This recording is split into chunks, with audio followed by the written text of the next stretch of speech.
మరియు రైమత్ నగర్ నుంచి విచ్చేసిన ముస్లిం యువత కూడా జైన్ కావడానికి వచ్చారు. ఆటో యూనియన్ వాళ్ళు కూడా పెద్ద ఎత్తున మరి జైన్ కావడానికి వచ్చారు.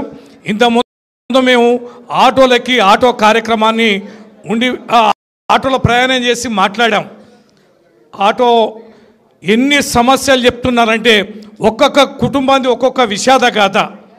5 పల్లెల నుంచి పట్టణాలకు వచ్చి ఆటోని కొనుక్కోవడం లేదా కిరాయికి తీసుకొని మరి నెలకి 18 నుంచి 20,000 కూడా రాకుండా ఈఎంఐలు కట్టడం, కిరాయిలు కట్టడం, ఇంటి రెంట్ కట్టడం, కుటుంబ పోషణ, పిల్లలు చదువులు, ఇంటికి తల్లిదండ్రులను పంపించాలంటే ఎన్నో ఇబ్బందులు ఉన్నాయి.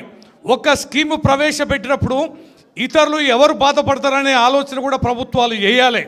6.5 లక్షల కుటుంబాలు ఉన్నాయి, ఆటో డ్రైవర్లు ఉన్నారు. వీరి కుటుంబాలు వల్ల రోడ్డున పడినాయి. మహిళలకి ఉచిత బస్సు కల్పించినప్పుడు మరి సెల్ఫ్ ఎంప్లాయ్మెంట్ క్రియేట్ చేసుకొని సొంత డబ్బులు పెట్టుబడి పెట్టుకొని బతుకుదేరు కోసం ఇన్ని కుటుంబాలు ఉంటే ఈ కుటుంబాల భద్రత ఏందనేది ఈ పార్టీ ప్రభుత్వం ఆలోచించలే. ఎన్నికల ముందు మాత్రం హామీలు ఇచ్చారు. నెలకు 1000 రూపాయలు ఇస్తామని అన్నారు, సంక్షేమ బోర్డు పెడతామని అన్నారు, కార్పొరేషన్ పెడతామన్నారు, హెల్త్కి సంబంధించి కూడా సపోర్ట్ చేస్తామన్నారు. ఎన్నో రకాల హామీలు ఇచ్చినా కూడా ఇవాళ హామీలు నెరవేర్చకుండా 2 సంవత్సరాలై ఇవాళ 161 మంది చనిపోయే దుస్థితికి ఈ ప్రభుత్వం కారణమైంది. ఇవాళ ఒక వర్గం అనేది కాదు, ఒక రకమైన ప్రజలు అనేది కాదు, ఎన్ని రకాల మాయమాటలు చెప్పి మేనిఫెస్టోలో చెప్పి బాగా ఊకదంపుడు ఉపన్యాసాలు ఇచ్చి 100 రోజులు అమలుపరచమన్న 6 గ్యారెంటీలతో పాటు అన్ని వర్గాలకు ఇస్తానన్న హామీలను తుంగలు దొప్పి 2 సంవత్సరాలైనా కూడా నెరవేర్చకపోగా ఇప్పటికీ గత ప్రభుత్వం కేసీఆర్ గారు, కేటీఆర్ గారు ఆ ప్రభుత్వం పైన విమర్శలు చేసి పూట గడపడమే తప్ప మరోటి కాదు.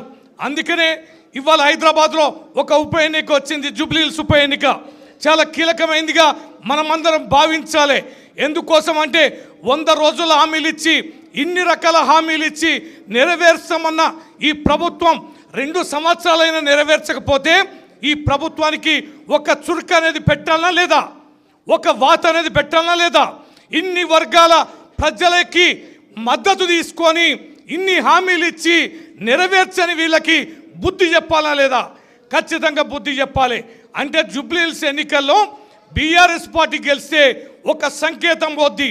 తప్పుడు మాటలు చెప్పిన వాడికి, తప్పుడు హామీలు ఇచ్చిన వాడికి, 2 సంవత్సరాలు కాలయాపన చేసిన వాడికి ఖచ్చితంగా కర్రుగార్చి వాత పెట్టాలంటే ఈ ఎన్నికల్లో బీఆర్ఎస్ గెలవాలి. యావత్ తెలంగాణ ప్రజలందరూ, అన్ని వర్గాల ప్రజలు కేసీఆర్ గారు రావాలి, కేసీఆర్ గారి పాలన రావాలి, ఆ వైభవం ఉండాలి. తప్పు చేసినామని ఈ రకంగా చర్చ జరుగుతున్న సందర్భంలో బ్రహ్మాండంగా కేసీఆర్ గారిని హక్కున చేసుకోవడానికి ప్రజలు సంసిద్ధమైన సందర్భంలో మళ్ళీ మాయమాటలు చెప్పి మళ్ళా డబ్బులు గుప్పించి మళ్ళా బెదిరించి అదిరించి జూబ్లీహిల్స్ ఎన్నికల్లో గెలవడానికి అవకాశం లేదు. కనుక ఈ సందర్భంలో మీ జాయినింగ్ అనేది మంచి మనోధైర్యాన్ని ఇస్తుంది. ఖచ్చితంగా బీఆర్ఎస్ పార్టీ గెలుపుకి మీ పాత్ర కూడా తోడవుతుందని సందర్భంగా మనవి చేస్తూ మీ జాయినింగ్ సందర్భంగా మీ అందరికి పేరు పేరున స్వాగతం తెలియజేస్తున్నా.